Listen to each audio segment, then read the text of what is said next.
Hi everyone, my name's Daniel Rusby and today I'm going to be doing a reading for the collective consciousness. Today's reading we're going to be using the Beyond Lemuria guidebook cards, oracle cards. This is the guidebook. The question today for the collective consciousness: what is the best tools for connecting to the divine? Archangel Michael, please protect us during this reading. For the collective consciousness, what is the best tools for connecting with the divine? True, honest answers for the highest good of all. What is the best tools for the collective consciousness to connect with the divine? True, honest answers.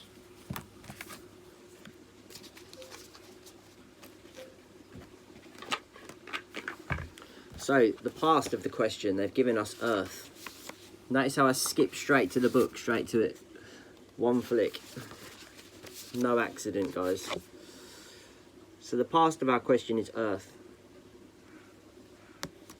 It says on there, nature. Nurture nature. Looking after the planet, the ebb and flow of life, the loving embrace of Mother Nature, the natural beauty of death and decay, the microism, time in nature, ancestors grow through weathering storms, nurturing self and heart so you may flourish.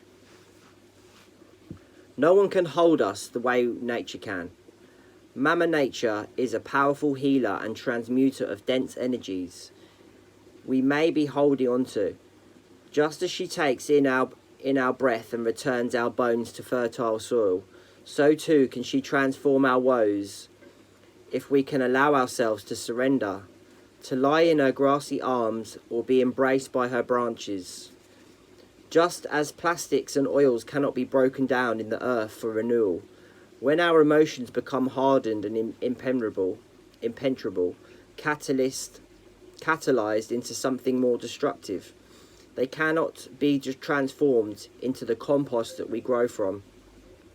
Experiences may categorize as good or bad are a part of life. Death and rebirth are a part of the natural cycle that allows for continuation of life. Creating something through suppression and control that will not break down will only bring us further out of harmony. Nature is all around us. Notice her and know that when you feel like no one else can hold you, she can. Spend as much time in nature as possible and do what you can to preserve it. Themes: grounding, finding our roots, reliability, physical healing, nature, nurture solid foundations, fertility, vitality. Beautiful cards. Okay, the present of the question. It says, she Lotus. She of the Lotus. I'm not very good at reading sometimes, sorry guys. She of the Lotus. Shadow work, addressing dissonance, seeing downfalls as the flip side of superpowers, loving yourself back to wholeness, the beautiful lotus that grows from murky waters, disempowering triggers, bringing light into your dark corners. Originally, the title for this oracle deck was going to be The Language of Light. It was not actualized in the incarnation of the other layers of meaning needed to be honored. The fuller spectrum I was guided to bring through also included the shadow. In high insight, choosing the deepened message of balance that we Lumerians were bringing forth through the work meant I had experienced my shadow. My shadow encounters brought light into the nooks I didn't know I had. If there was a way to fast track your growth, it's by being real with the shadowy or unloved parts of ourselves.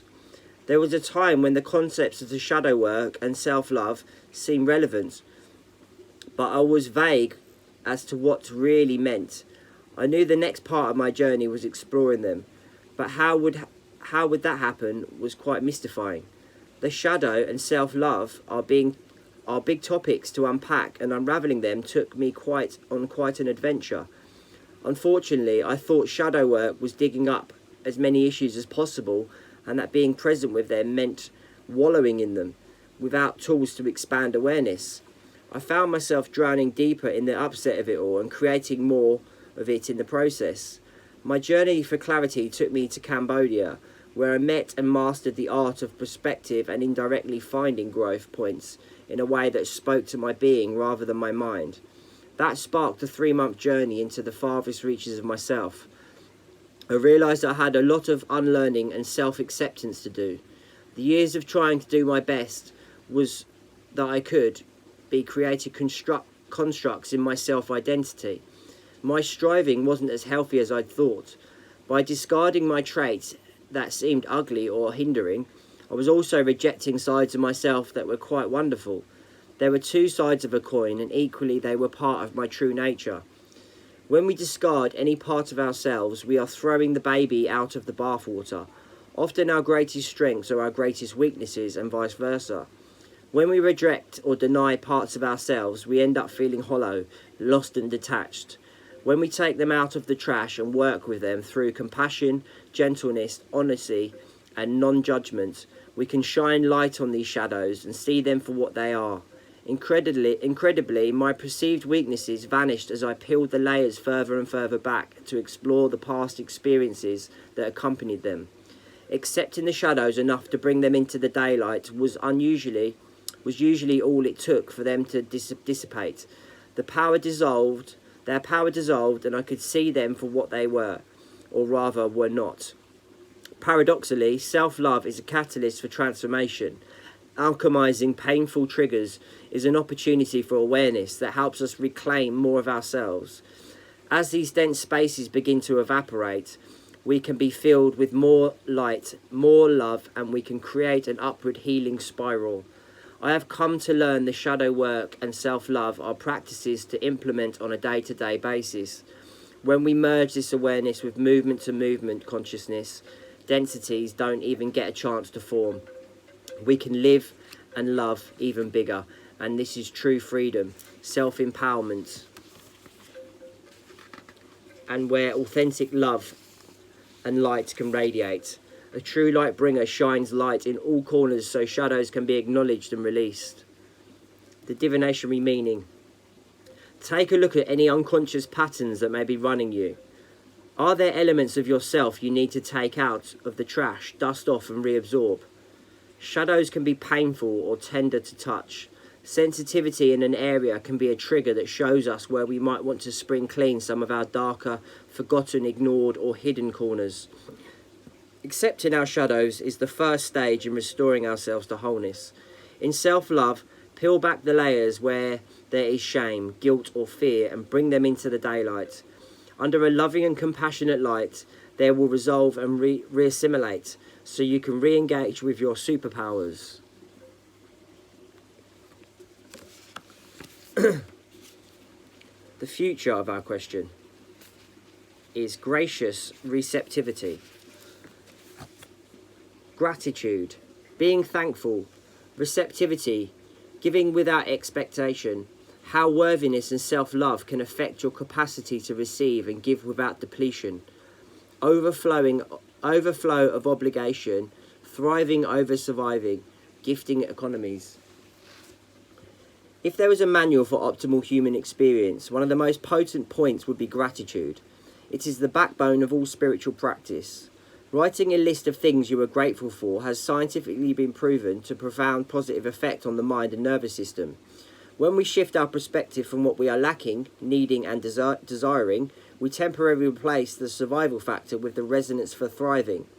When we acknowledge the miracle of our existence and how far we've come despite the challenges, it can bring us back to our inner smile. Gratitude in living an attitude of I've got this. One of the best tricks of bringing something into your life is to be already thankful for it. As if it has already arrived. This sets up the frequency of fullness and plenty, rather than emptiness and need. As we have mentioned before, like attracts like. But there is a whole other power at play here, as true gratitude is anchored in the heart.